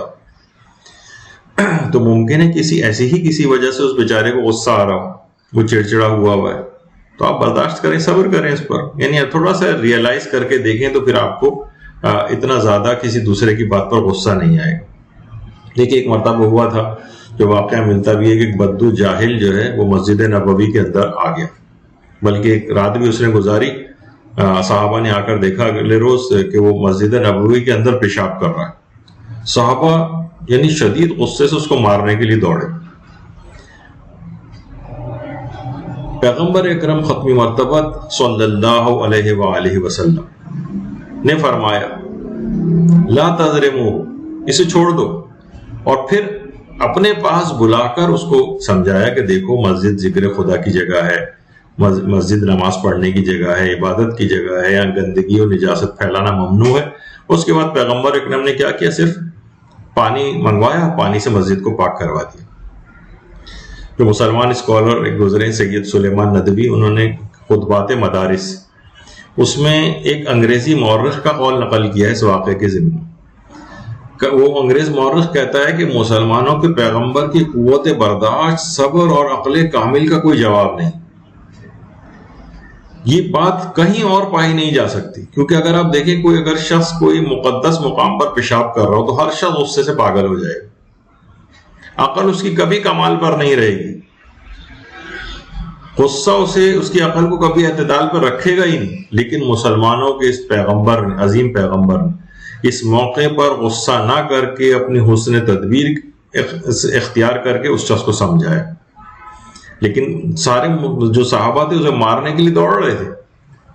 یعنی ظاہر ہے کسی بھی شخص کے ہمارے سامنے بھی ہو تو ہمیں شدید غصہ آ جائے گا، یہ شخص کیا کر رہا ہے، لیکن پیغمبر اکرم نے اپنے غصے کا آپ نے دیکھا کہ کیسا اس کو کنٹرول کیا، اور جو پیغمبر تو خیر مقام عصمت پر فائز تھے، لیکن ان کی سیرت کا ایک پہلو ہمارے سامنے آیا۔ اچھا دیکھیے، جس زمانے میں یہ نیا انقلاب آیا تھا تو اس زمانے میں انقلاب کے بعد پوری دنیا سے طالب علم وغیرہ حوزہ علمیہ کے اندر پڑھنے کے لیے ایران کے مختلف مدارس کا انہوں نے رخ کیا تھا۔ وہاں افریقی ممالک کے طالب علم بھی آئے تھے۔ اچھا، افریقی وہ اپنی پوری زندگی افریقہ میں اسی طرح سے گزارتے آئے تھے، کھڑے ہو کے پیشاب کرتے تھے۔ اچھا، جو دیگر طالب علم تھے وہ ظاہر ہے جب باتھ روم جا رہے ہیں، کھڑے ہو کے جب آدمی پیشاب کرے گا تو ہر جگہ وہ پیشاب پڑا ہوا ہے، انہوں نے شدید سب کو غصہ، لڑائی جھگڑے انہوں نے شروع کی، بلکہ اس کے بعد یعنی معاملہ اتنا بڑا کہ امام خمینی تک اس پیغام کو پہنچایا کہ ان افریقی جو وہاں سے آ رہے ہیں پڑھنے کے لیے ان کو یہاں سے نکال دیا جائے. دیکھیے امام خمینی نے کیا فرمایا، نہیں دیکھو غصہ نہ کرو، انہیں آرام سے سمجھاؤ، ان کو تعلیمات اسلامی بتاؤ. چند ہی دنوں کی بات ہوئی، ان کو سکھایا گیا کہ دیکھیے چیز نجس ہے، اس طرح سے ہے، اور چند ہی دنوں میں وہ سیکھ گئے. ورنہ اس وقت ان کو اوپر غصے ہوتے اور ان کو وہاں سے نکالتے یا ان کے ساتھ بدسلوکی مزید اگر کرتے تو سب حوضہ چھوڑ کر چلے جاتے. لیکن امام خمینی نے کہا غصہ نہیں کرو اور ان کو بالکل آرام سے اسلامی تعلیمات سکھاؤ اور سمجھاؤ. چند ہی دنوں میں سیکھ گئے. یعنی وہ اس سے پہلے جو ظاہر ہے کہ کوئی بھی شخص باتھ روم اگر جا رہا ہے اپنی کسی حاجت کے لیے اور وہاں یہ سب کچھ گندگیاں پڑی ہوئی ہیں تو اس کو شدید غصہ آئے گا، غصے میں برا بھلا بھی کہے گا وہ. اچھا دیکھیے دینی طالب علموں اور علماء وغیرہ کو بھی غصہ آ سکتا ہے. ہمارے یہاں ایک بہت متقی پرہیزگار عالم دین ہے مولانا محمد حسین رئیسی صاحب. انہوں نے خود اپنی ایک حج کاروان بھی لے جاتے ہیں، زیارات کے کاروان بھی لے کے جاتے ہیں. تو اس میں خود ہی انہوں نے اپنا ایک واقعہ سنایا کہ میں اخلاقی دروس بھی ظاہر وہ دینے پڑتے ہیں اخلاقیات کے حوالے سے. تو انہوں نے کہا کہ میں حج کاروان کو لے جا رہے تھے، تو اس میں ظاہر ہے کہ حج کے دیکھیے حج میں کیا ہوتا ہے کہ معمولات زندگی متاثر ہوتے ہیں انسان کی. کہا جاتا ہے نا کہ دیکھیے 3 افراد ایسے ہیں کہ ان میں اگر آپ کو بےتابی چڑچڑاپن نظر آئے، مثلا غصے میں نظر آ رہے ہیں آپ کو، تو وہ معاف ہے ان کے اوپر سے.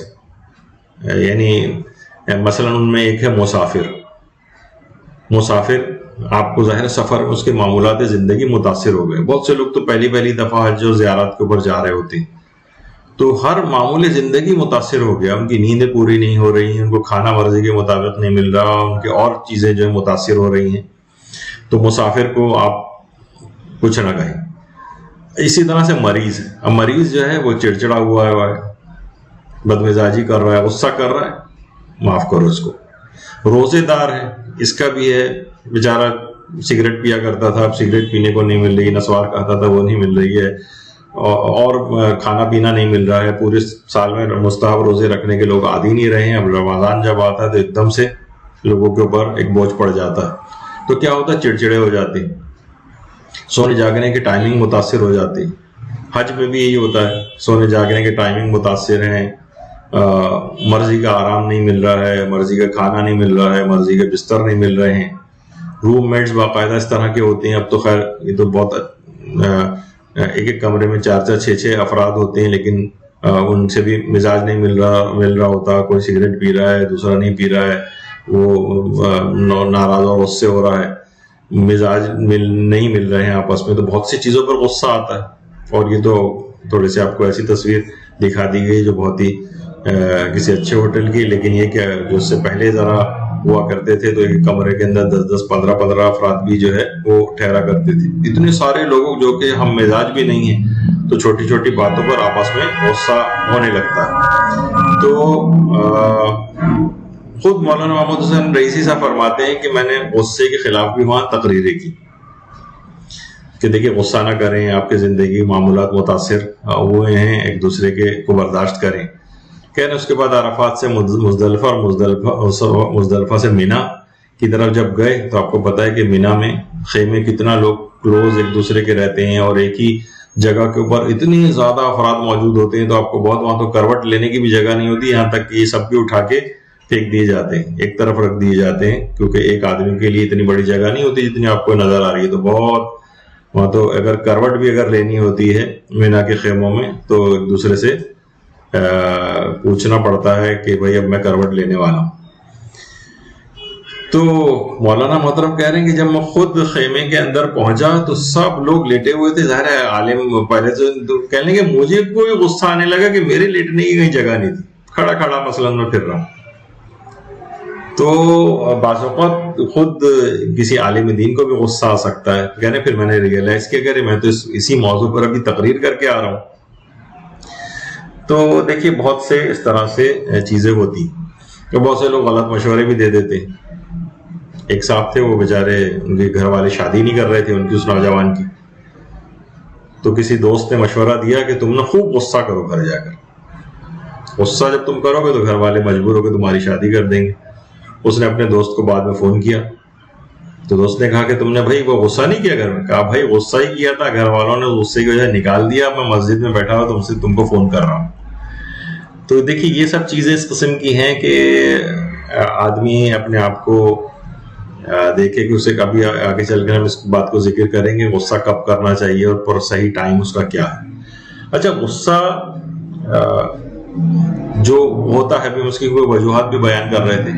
بہت سے ماہرین کہتے ہیں کہ پانی کم پینے سے بھی غصہ جو ہے وہ بڑھتا ہے. عام طور پہ دیکھا گیا کہ وہ افراد کہ جو کہ پانی کم پیتے ہیں ان کے اندر غصہ زیادہ ہوتا ہے. یا مثلا جو ورزش کرنے کے اتنے عادی نہیں ہوتے, بچوں بھی آج کل یہ ہو گیا ہے والدین ان کے فزیکل ان کی ایکسرسائز کی طرف کوئی توجہ نہیں ہے کہ ان کو شام کے وقت پارک لے کے جائیں, ان کو باہر لے کر جائیں جہاں وہ اپنی انرجی کو نکالے. بچے بس بیٹھے ہر وقت موبائل فون یا ٹی وی اس کے اوپر لگایا ہوا ہے. والدین بھی اطمینان ہو جاتا ہے کہ چلو یہ بیٹھا ہوا گھر میں ہمارے سامنے ہی ہے اور کہیں ادھر ادھر آ جا نہیں رہے. تو یہ خود ایک بہت بڑا ایک ایسی چیز ہے. اس میں بھی ماہرین کہتے ہیں ورزش نہ کرنا کہ وہ پازیٹیو جگہ اپنی انرجی کو نکال نہیں رہا. اسی طریقے سے جو وہ افراد ہیں جو مثلا گھر میں اسی طرح سے ہیں, وہ مرد حضرات بھی اگر ورزش نہیں کر رہے ہیں تو ان کے ساتھ مرد یا خواتین, تو ورزش نہ کرنے سے بھی غصے کے اندر ایک اضافہ ہوتا ہے. پازیٹیو جب ہم اس کی کہ غصے پر قابو پانے کے جب طریقے بیان کریں گے تو اس میں کون سی فزیکل ایکسرسائز ایسی ہیں کہ جو روزانہ اگر انسان کرے تو اس کا غصہ کم ہوتا چلا جاتا ہے. وہ آگے چل کر آج تو نہیں لیکن جو نیکسٹ ہماری گفتگو ہوگی اس کے اندر آئے گا. لیکن ان تمام چیزوں سے آپ کو واقف ہونا چاہیے کہ جب جا رہے ٹریٹمنٹ اس کا اس لحاظ سے بتائیں گے کہ غصے کو کم کیسے کریں, تو یہ سب چیزوں کو سن کر آپ اس طرف جب جائیں گے تو آپ اس علاج کو کرنے کے لیے کو دماغی طور پر قبول کریں گے. ایک اور بڑی وجہ جس سے انسان غصہ کرتا ہے وہ ہے میڈیا پر دکھایا جانے والا غصہ اور وائلنس وغیرہ جو تشدد دکھایا جاتا ہے. اس سے بھی انسان غصہ سیکھتا ہے. دیکھیے بچے اور جوان آج کل جو والدین کے ساتھ بڑے زبان چلا رہے ہوتے ہیں کہ ان کو کثرت کے ساتھ اولاد جو ہے والدین کے ساتھ چیختی چلاتی اور غصہ کرتی ڈراموں میں نظر آ رہی. بیویاں شوہروں کے اوپر چیختی چلاتی نظر آ رہی. یہ جتنے بھی سوشل موضوعات کے اوپر جتنے بھی آپ ڈرامے دیکھتے ہیں اس میں دیکھیں کس قدر اس کے اندر انسان ایک دوسرے کے اوپر چیخ چلا رہا ہوتا ہے. وہی اچھا کیا ہوتا ہے یہ جو بیٹھے گھنٹوں کے لیے ڈرامے خواتین بھی دیکھ رہی ہیں اور مرد حضرات اور یہ بچے وغیرہ بھی دیکھ رہے ہیں, یہ سب چیزیں سیکھ رہے ہیں اس سے. یہ جو لڑکی ابھی دیکھ رہی ہے یہ چیزیں سیکھ رہی کہ اس طرح سے شوہر کے اوپر چیخا جاتا, یا لڑکا سیکھ رہا ہے کہ بیوی پہ ایسے چیخا جاتا, والدین پہ ایسے چیخا جاتا ہے. آپس میں اگر آپس میں احترام دکھایا جائے, مثالی گھرانے دکھائے جائیں. ہمارے اچھے ڈرامے تو ہوتے ہی نہیں نا, صرف برائی کے پہلوؤں کو صرف اجاگر کرنے والے ڈرامے. کہتے ہیں بھائی دیکھیے یہ تو معاشرے کے اندر چیزیں ہو رہی ہیں نا تو اس وجہ سے ہم وہی تو چیز پیش کر رہے ہیں. اور بھائی معاشرے کے اندر جو اچھائی اور نیکی والی چیزیں ہوتی ہیں وہ بھی تو لوگوں کو دکھاؤ اور اس سے بھی تاکہ لوگ اس کو دیکھ کے اس کا اثر قبول کریں. دیکھیے اصلاً کہا جاتا ہے کہ جو غصہ ہے نا اصل میں بے بسی کا ایک رد عمل ہے. ہمارے بہت سے بزرگ بھی جو بہت شدید غصہ کر رہے ہوتے ہیں, کہا جاتا ہے نا کہ غصہ ایک دھند کی مانند ہے, اس میں آگے کچھ نہیں نظر آ رہا ہوتا آپ کو, جیسے دھند میں آگے نہیں نظر آتا. غصے کو عام طور پر جو پریشر کوکر جو ہوتا ہے کھانے پکانے کے لیے اس سے بھی تشبیہ دی جاتی ہے کہ دیکھیے ہم غصے کے دباؤ کو ایک حد تک صرف برداشت کر سکتے ہیں, اس کے بعد وہ دھماکے سے پھٹ جاتا ہے, جیسے پریشر کوکر دھماکے سے پھٹ جاتا ہے اکثر. تو غصے کو ایک حد تک صرف دباؤ انسان برداشت کرتا. اچھا والدین بھی جب اپنے بچے یا جوان اولاد کے سامنے خود کو بے بس محسوس کرتے ہیں تو ان کو غصہ آتا ہے. اور اچھا خود بڑھاپا بھی ایک وجہ ہے. والدین جو غصہ کر رہے ہیں دیکھیے جب بھی اولاد کو اف نہ کرنے کا حکم ہے. اچھا آپ نے دیکھا ہوگا وَلَا تَقُلْ لَهُمَا اُفٍّ, قرآن میں اولاد کے لیے کہا کہ دیکھو والدین کے سامنے اف نہ کرنا. دیکھیے اولاد کب والدین کے سامنے اف کرے گی, یعنی اس کا مطلب یہ ہے کہ یہ بات تقریباً انڈرسٹوڈ ہے اگرچہ آیت کے اندر نہیں آئی ہے کہ والدین سے ایسی باتیں کچھ بڑھاپے کی وجہ سے ہوں گی کہ جس پہ تم کو غصہ آئے گا. ان کو منع نہیں کیا, والدین کو نہیں کہا کہ دیکھو تم ایسی بات نہ کرنا کہ جوان اولاد کو تم اگر سخت بات کہو گے تو وہ تمہارے خلاف ہو جائے گی. ان کو نہیں کہا ہے بلکہ اولاد کو سمجھا ہے. معلوم تھا کہ یہ اپنی بڑھاپے کی اس عمر پہ آ کر اس قدر چڑچڑاپن ان کے اندر آ جائے گا, ان کو سمجھانے کی ضرورت نہیں ہے بلکہ اولاد کو سمجھاؤ. معلوم ہے کہ یہ ایسا کچھ نہ کچھ ضرور کہیں گے کہ آپ کو غصہ آئے گا, تو اولاد کو صرف یہ بات کہی کہ خبردار تم اف تک نہ کرنا. تو بڑھاپے کی بھی وجہ ہو سکتی ہے. کہا جاتا ہے نا, ایک بوڑھے صاحب تھے, وہ ایک ڈاکٹر کے پاس گئے, کہا کہ ڈاکٹر صاحب میری نگاہ کمزور ہو گئی, کیا وجہ ہے؟ ڈاکٹر نے کہا بڑھاپا. کہا ڈاکٹر صاحب لیکن مجھے کم سنائی دینے لگا آج کل, اس کی کیا وجہ ہے؟ کہا اس کی وجہ بھی بڑھاپا ہے. ڈاکٹر صاحب کمر بھی جھک گئی ہے, کہا اس کی بھی وجہ بڑھاپا ہے. ڈاکٹر صاحب جوڑوں میں بڑا درد ہونے لگا ہے, کہا بڑھاپا ہے. بوڑھے کو غصہ آ گیا. کہا وہ جاہل ڈاکٹر, تجھے بڑھاپے کی گردان کے علاوہ بھی کچھ آتا ہے یا نہیں؟ تو ڈاکٹر صاحب نے کہا کہ بزرگوں, اس غصے اور غضب کی وجہ بھی بڑھاپا ہی ہے جو آپ کو آ رہا ہے. تو بہرحال دوسرے لوگ اس بات کا احساس کریں, دوسرے احساس کریں کہ یہ بزرگ ہو گئے ہیں, اب ان سے یہ چیزیں ہوں گی, برداشت کریں ان کی بات کو. آپ بھی جب اس مرحلے پر پہنچیں گے تو آپ کے ساتھ بھی ایسا ہی ہوگا, سوائے اس کے کہ آپ نے یہ درس سن رکھا ہو, جب یہ اور اگلا والا, کہ جس میں آپ کو اس بات کا احساس دلایا جائے گا کہ اپنے آپ ذرا ٹیمپر کو ذرا کول مائنڈڈ رہیے اور اپنے اس کو نیچے کی طرف رکھیں, ہر وقت گرم نہ ہو جائیں دماغی طور پر. تو دیکھیے جو رشتے ہیں نا, خاندانی رشتوں میں معافی کا ایک بہت بڑا فیکٹر ہے, معاف کرنے کا. کہا جاتا ہے جس طریقے سے مشین کو چلانے کے لیے دیکھیے تیل کی ضرورت ہوتی ہے, اسی طرح سے رشتوں کی جو فرکشن ہوتی ہے نا, اس کو دور کرنے کے لیے معافی کی ضرورت ہوتی ہے. رشتوں میں بھی فرکشن ہوتی ہے, کتنے قریب ترین رشتے ہیں ان کے اندر بھی یہ مزاحمت اور فرکشن ہوتی ہے. اس میں جو سمجھیں, جو اس میں لوبریکیشن جو چیز کرتی ہے, ان کی فرکشن کو کم کرتی ہے, وہ معافی کی ضرورت. معافی, معاف کریں, نظر انداز کریں. جیسے ابھی آپ نے سنا کہ گھر میں غصہ کرنا گویا اس کو ویران کرنا, یعنی ساتھ رہنے والے جب غصہ کرنے لگیں اور لڑنے جھگڑنے لگیں تو پھر یہ ہوتا یہی ہے کہ پھر وہ ایک دوسرے سے الگ ہو جانے میں وہ عافیت محسوس کرتے ہیں, چھوڑ کر چلے جاتے ہیں. گھر میں ساتھ رہنے میں کتنی سارے فائدے ہوتے تھے. مثلا ایک ساتھ بہت سارے افراد رہ رہے ہیں, معاشی کتنے فائدے ایک دوسرے کے ساتھ ہوتے ہیں. جناب بل جو ہیں وہ ڈسٹریبیوٹ ہو جاتے ہیں اور خرچہ کم ہوتا ہے, اور بہت ساری اس طرح کی چیزیں ہوتی ہیں. ایک دوسرے سے کتنی ہیلپ ہوتی ہے. اگر الگ ہو جاتے ہیں تو آپ کو سارا بوجھ آپ کے اوپر آ جاتا ہے, مالی بوجھ آپ کے اوپر آ جاتا ہے. اگر یہ سب لوگ مل جل کر آپس میں اچھی طریقے سے رہ رہے ہوں تو کتنی ساری چیزوں کے اندر ان کو فائدہ ہوتا ہے. وہ ہم انشاءاللہ الگ ایک موضوع پر گفتگو. لیکن اگر اتنی زیادہ لڑائیاں ہو رہی ہوں, اتنے غصیلے افراد وہاں پر موجود ہوں, تو ٹھیک ہے, پھر تو اس سے کہیں بہتر ہے کہ ساتھ رہنے سے بہتر ہے کہ آپ الگ الگ ہو جائیں. پھر ٹھیک ہے, جا کے خوب خرچے بھی اپنے بڑھائیں, اور ٹھیک ہے, پھر یہ اس طرف بھی انسان کو جانا پڑ سکتا ہے. لیکن کیا ہے کہ اگر وہ سوچتا ہے کہ یار اگر صرف میں اپنے آپ کو, ہم لوگ افراد اپنے صرف ایک معمولی سے غصے کو قابو کر لیتے, ایک دوسرے کے خلاف کچھ نہ کہہ دے, تو ہم اسی جگہ پر اچھے طریقے سے سب ساتھ رہ رہے ہوتے. اچھا, ابھی جو اس سے پہلے آپ نے سنا کہ جہاں غصہ کرنے کا موقع ہوتا ہے وہاں نہیں بلکہ ہم بے جا غصہ کرتے, اور بے جا غصہ عام طور پہ ہوتا ہے جب بے جا توقعات ہوتی. مثلا بچہ جو ہے یا نوجوان وہ فائن آرٹس کی طرف جانا چاہ رہا ہے, باپ غصہ کر رہا ہے کہ تم سائنس کیوں نہیں پڑھ رہے. یہ بے جا غصہ ہے. یعنی عقلی اعتبار سے ہاں اس کو سمجھا سکتا ہے کہ دیکھو جو تم اس فیلڈ, کسی بھی فیلڈ کا انتخاب کر رہے ہو, اس کا اتنا زیادہ اسکوپ نہیں ہے. یعنی عقلی طور پر اس کو تمام چیزوں سے قائل کیا جائے, ایسے افراد سے ملوایا جائے. آپ سے اگر قائل نہیں ہو رہا تو بجائے کہ آپ ہی اس کے اوپر غصہ کریں, آپ ایسے افراد سے ملائیں جو اس کو, جو نیوٹرل ٹائپ کے افراد ہوں, وہ بتائیں کہ دیکھو تم جس طرف جا رہے ہو اس کا اتنا اسکوپ نہیں ہے.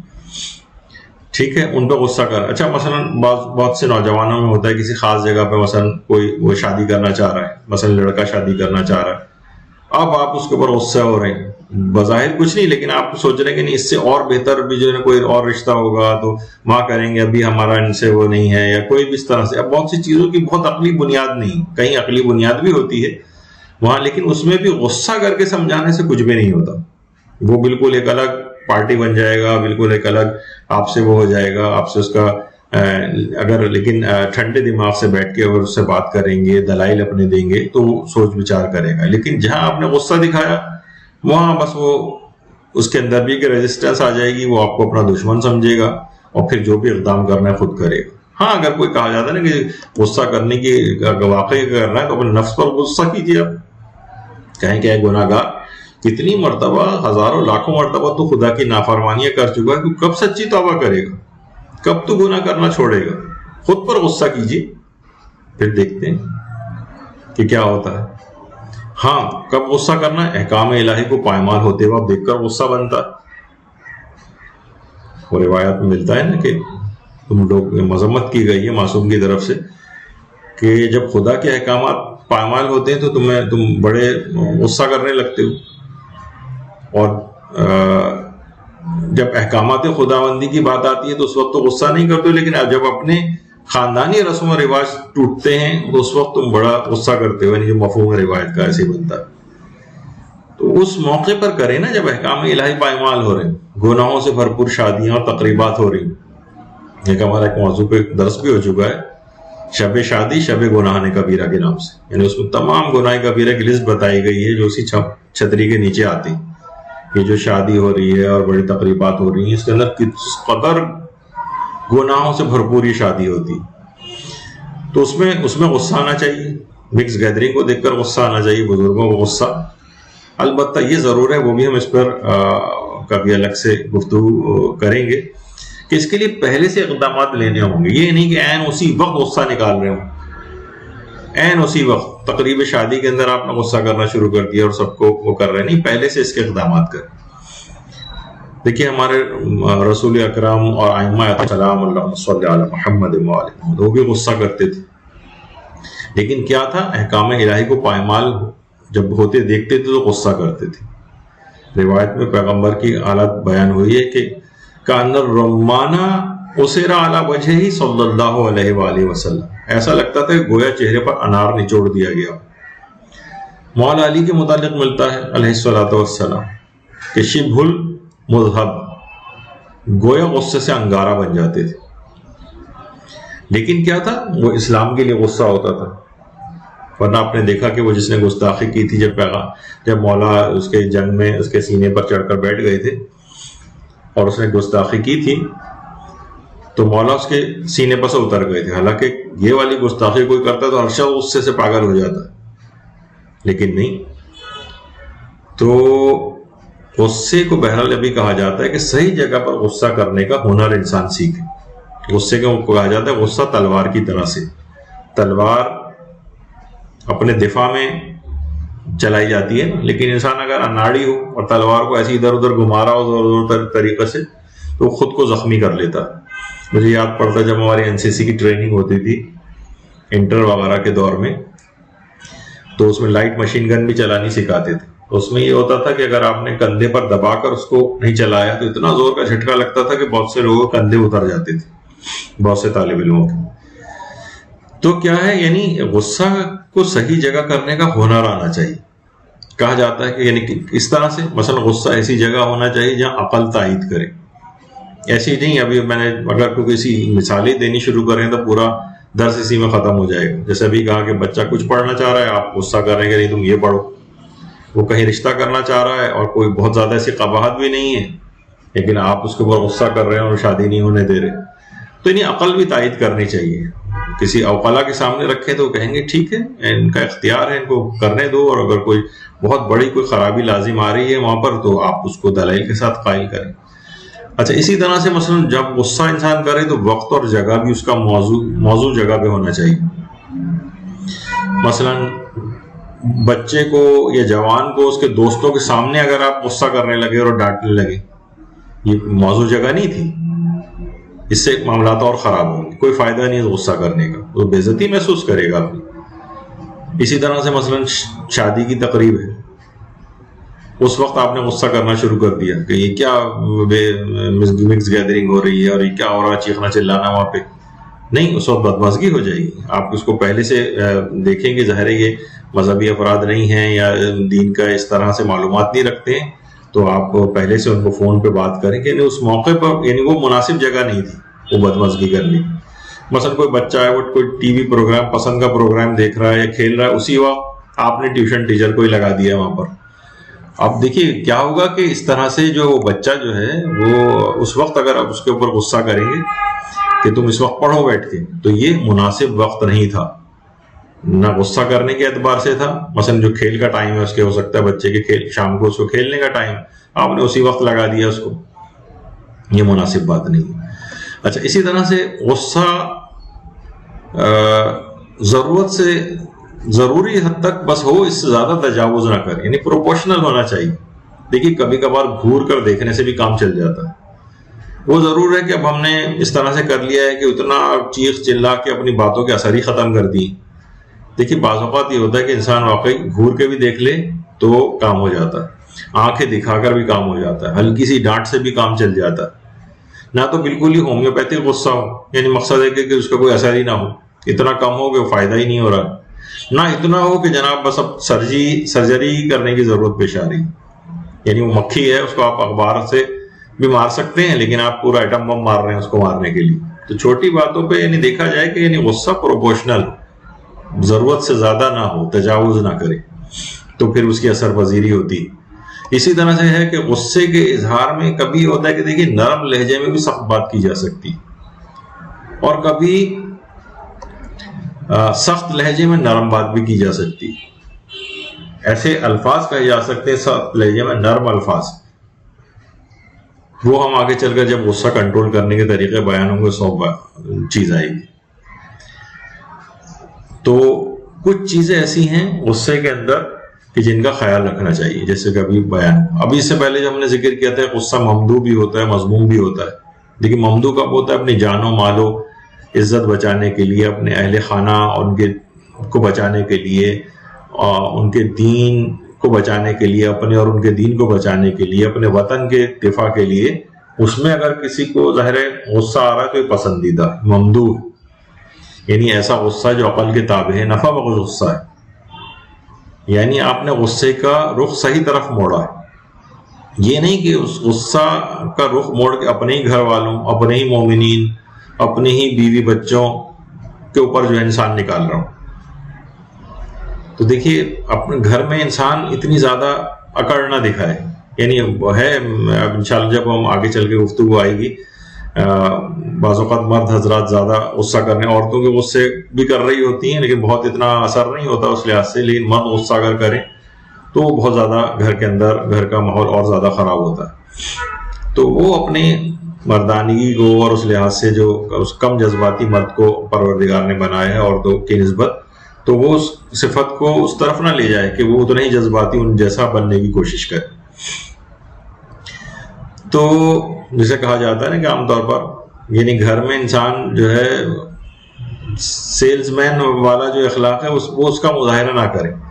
یعنی کہ سیلز مین کیا کرتے ہیں، یعنی ہم تو جو بہت سے سیلز مین بھی ہو سکتا ہے اس بات کو سن رہے ہیں، ان کو شاید نہیں پسند آئے گی بات، لیکن یہ کہ مثلا دیکھا یہ گیا ہے کہ جو باہر بہت زیادہ خوش اخلاق ہیں، گھر آ کے ایک دم سے بڑے ہی نکچڑے اور بدمزاج جو ہے ہو جاتے ہیں، یعنی اپنے خوش اخلاقی کے سارے خزانے باہر تقسیم کر کے آ جاتے ہیں.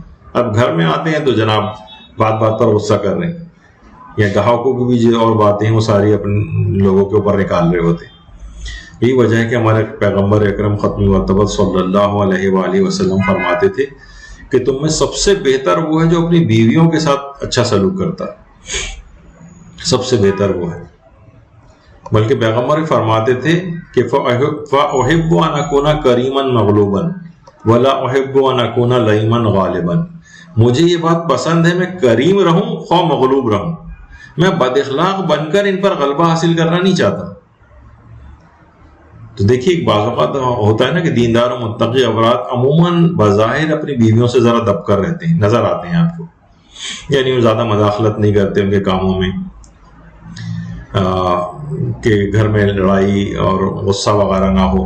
چاہے وہ معاشرے کے اندر بعض اوقات جورو کے غلام وغیرہ کا بھی طعنہ سننا پڑ سکتا ہے انہیں، لیکن اپنی اسی قوت برداشت کی بنا پر بعض مومنین نے بڑے بڑے مقامات کو بھی حاصل کیا، جو حکایتوں میں ملتا ہے نا کہ ایک بزرگ تھے، ان کی کرامات کا بڑا شہرا تھا کہ جناب بڑے صاحب کرامات بزرگ ہیں.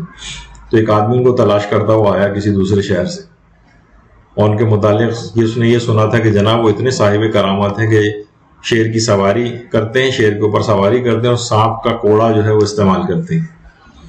اچھا جب وہ تلاش کرتے کرتے ان کے گھر پر پہنچے تو دیکھا کہ ان کی بیوی دروازے پر آئی اور پوچھا کیا بات ہے. تو انہوں نے پوچھا کہ میں ان بزرگ کی تلاش میں آیا ہوں, وہ اس وقت کہاں ہے؟ کہنے لگے وہ ان کی بیوی تھی.